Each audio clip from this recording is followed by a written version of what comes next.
nyonso nkolo nataliba matiti nataliba nzete maibinene kokenda na ebite bisike kokendaka nkolo nanga sije ya kokumisa soki biso toboyi konetola yo okotelemisa mabanga ekokumisa yo Nzambe utatindi awa. Ela noko met bomona ka babike frère Mike Loyo wana data komi atterrir dans babike ai to pambola n'importe quelle idéologie na kati ya disomba babike toza ana kati Afrique du Sud o akena ke bomona ba babike ba minda yango vraiment il est là mosala nzambo ye tozo yebate oyo pakati ka makambo be élection to ndeni to ka ko pambola bota banza merci beaucoup. Vraiment biso ne baloba ka maboko pembe.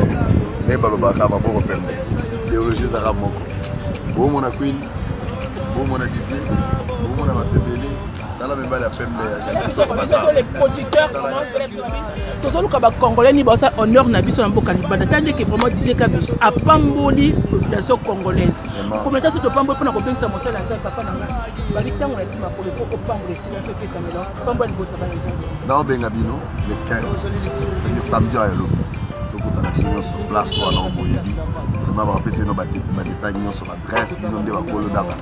Alors tokuta na awa mosaliza makasi boyoka mambo akala ya sika na oyo boyeba wana tobeta mosiko na baba kezali yote salanga na mona ya tika ngai ne biso maloba omutima na ngai elati mpona kokumisa yo shilo je crois oyembi yango na nga nzamba kotyela motema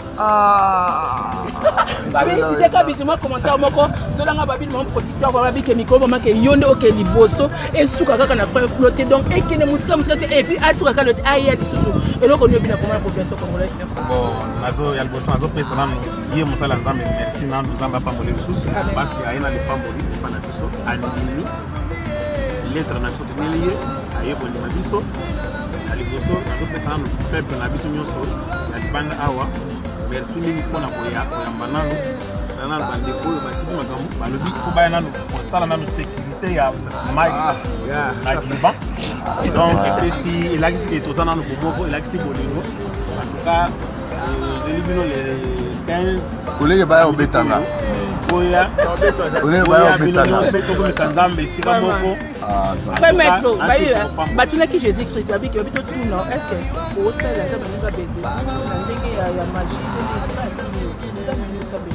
nzambo ya lola nzambo ya bibi vraiment nzambo ya lola nzambo ya papa nanga walesa nzambo ya kaba machunza c'est que nzambo batangisanga nzamba bibi il s'appelle Jésus de Nazareth. Amen. Vraiment.